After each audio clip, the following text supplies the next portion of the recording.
It's Tim from Your Six Studios. Today in this video I'm going to show you how to delete apps off of your Fire TV stick. So just on the home screen here, go all the way to the right. Go to this little box right next to settings. Scroll on down to my apps. Click this and then go to the app you want to delete. Press the button with the three lines on it. So let's go to ESPN.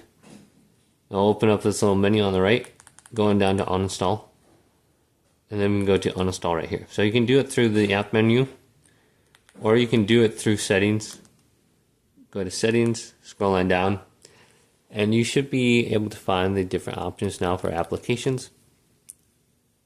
It's in the top right, select it. Then go to manage installed applications. And we should be able to go to the applications under here and then delete them as well. So for some reason my Fire TV stick is slow. Going down the application now, and you should be able to delete it from this menu. And I believe it's a little bit quicker to delete it through here, but go ahead and just check it out. Hopefully this video did indeed help you out.